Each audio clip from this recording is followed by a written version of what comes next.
আসসালামু আলাইকুম, শুভ সন্ধ্যা আপনাদের সকলকে। আজকে স্যাটারডে 9 জানুয়ারি বিএনপির ভারপ্রাপ্ত চেয়ারম্যান জনাব তারেক রহমানের সাথে সৌজন্যমূলক সাক্ষাৎ করতে কলন করতে আসছিলেন high commissioner of the Islamic republic of Pakistan, ambassador to the আপনার democratic republic of Germany and the high commissioner of the commonwealth of Australia. বৈঠকগুলোতে কীভাবে দ্বিপাক্ষিক সম্পর্ক জোরদার করা যায়, স্ট্রেংথেন করা যায়, potentially BNP government, an elected BNP government, how it intends to strengthen relations, bilateral relations with the countries and with the governments that the High Commissioners and Ambassadors represented this evening. তো ওই আলোচনার বিষয়বস্তু ছিল, প্রথমে ওনারা ম্যাডামের condolence জানালেন, মানে ম্যাডামের ইন্তেকালের ব্যাপারে কন্ডোলেন্স জানালেন বিএনপির ভারপ্রাপ্ত চেয়ারম্যান তারেক রহমান সাহেবের কাছে। তারপরে কীভাবে মানে কিছু এক্সচেঞ্জ করলেন, মতামত, ভিউজ, চেয়ারম্যানের ডেভেলপমেন্ট প্ল্যান নিয়ে, বিএনপির ডেভেলপমেন্ট প্ল্যান নিয়ে কথাবার্তা হয়েছে, কীভাবে trade, investment, cooperation, people to people cooperation বাড়ানো যায়। তো এইগুলো নিয়েই আলাপ হয়েছে। আগামীতে বিএনপি সরকার গঠন করলে বিএনপির ভারপ্রাপ্ত চেয়ারম্যান তারেক রহমান সাহেবের নেতৃত্বে অনেক কোন ধরনের পদক্ষেপগুলো নিবে বাংলাদেশের ইকোনমিকে ইমপ্রুভ করার জন্য, কীভাবে তার আন্তর্জাতিক নীতি নির্ধারণী, পররাষ্ট্রনীতি নির্ধারণ করবে। তো এইগুলো নিয়ে এক্সচেঞ্জ এবং একটা কুশল বিনিময় হয়েছে অত্যন্ত একটা কোডায়াল অ্যাটমসফিয়ারে।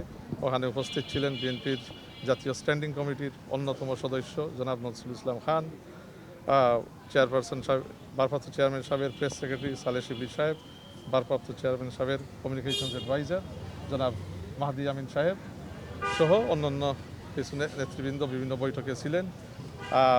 তো অত্যন্ত একটা কোডায়াল অ্যাটমসফিয়ারে অনেক কথাবার্তা হয়েছে। দেখেন, ওনার দেশে ফিরে আসা 25 ডিসেম্বর যখন ফিরেন, এটা ঐতিহাসিক দিন। সমস্ত বাংলাদেশ এই দিন ঢাকায় ছিল এবং ইন্টারন্যাশনাল কমিউনিটি এটা রিয়েলাইজ করতে পারে that Tareq Rahman is an important political leader, not just of Bangladesh but of the region. তো এই রিজনের একজন মানে গুরুত্বপূর্ণ নেতা হিসাবে ওনাকে বিবেচনা করা হচ্ছে এবং আন্তর্জাতিক মহল বিশেষ করে ওনার মানে দেশে আসার পরে তারা এখন আগ্রহ নিয়ে সাক্ষাৎ করতেছে, যেহেতু they see that he may potentially be the next elected Prime Minister of Bangladesh. So his views are very important. যেহেতু উনি nation's opposition leader and leading the Bangladesh Nationalist Party into the elections on February 12th. Thank you. ধন্যবাদ। স্থায়ী কমিটির বৈঠকে কি হতে পারে? মোটামুটি সিরিজ বৈঠক হচ্ছে বিভিন্ন কূটনৈতিক মিশনের সদস্যদের সঙ্গে। জি, আসলে কমনলি যদি বলি আসলে মেসেজটা কি, তারা আসলে আগামী নির্বাচন আছে তাদের কনসার্নগুলো কি? তাদের কনসার্ন না, তারা আগ্রহ নিয়ে আসতেছে ওনার সাথে কুশল বিনিময় করতে। ওনাকে একজন প্রধান রাজনৈতিক নেতা হিসেবে দেখতেছে এখন, শুধু বাংলাদেশের না, বললাম তো এশিয়া প্যাসিফিকে এখন he is a very important prominent leader.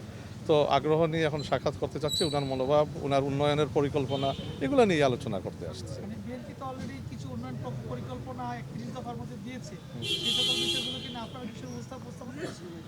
হ্যাঁ, 31 দফার বিভিন্ন বিষয় নিয়ে আলাপ আলোচনা হয়েছে। তো এই উন্নয়নমূলক পরিকল্পনা বিএনপি আগামীতে সরকার গঠন করলে কি কি পদক্ষেপ নিবে, কোন জিনিস, কোন পলিসি প্রায়োরিটি দিবে এবং কীভাবে দ্বিপাক্ষিক সম্পর্ক গড়বে। নির্বাচনের বিষয়ে তাদের কোনো পর্যবেক্ষণ আছে? না, নির্বাচনের বিষয়ে কোনো কনসার্ন নাই। তারা মানে অ্যান্টিসিপেশন, মানে they are waiting in excitement to see the first democratic elections. 17 বছর পরে এই দেশে গণতান্ত্রিক ইলেকশন হবে, তো এটার জন্য অপেক্ষায় আছে। যেভাবে বাংলাদেশের মানুষ আগ্রহ নিয়ে অপেক্ষায় আছে, তারও আছে আগ্রহ। আজকে তো স্থায়ী কমিটির বৈঠক আছে, বৈঠকে কি এই ধরনের এজেন্ডা আছে বা এই বিষয়ে কিছু বলবেন কিনা? বা আমরা জানতে পেরেছি যে তারেক রহমানকে আজকে আনুষ্ঠানিকভাবে বিএনপির চেয়ারপারসনের দায়িত্ব দেওয়া হতে পারে। বৈঠকের পরে জানতে পারবেন, আমাদের দফতর থেকে জানানো হবে, মহাসচিব অথবা দফতর থেকে ব্রিফিং আসতে পারে। এবং চেয়ারম্যান মানে তারেক রহমান সাহেবের চেয়ারম্যান হওয়া তো অনেক সিদ্ধান্তর ব্যাপার, একটু শীঘ্রই ইনশাআল্লাহ হবে, বাট দলের প্রসেসের মাধ্যমেই হবে। এবং আপনারা জানতে পারবেন স্থায়ী কমিটির মিটিং শেষ হইলে মিটিংয়ের ব্যাপারে আপনাদেরকে ব্রিফ করা হবে। Thank you. Thank you Thank you so much. Thank you. Thank you.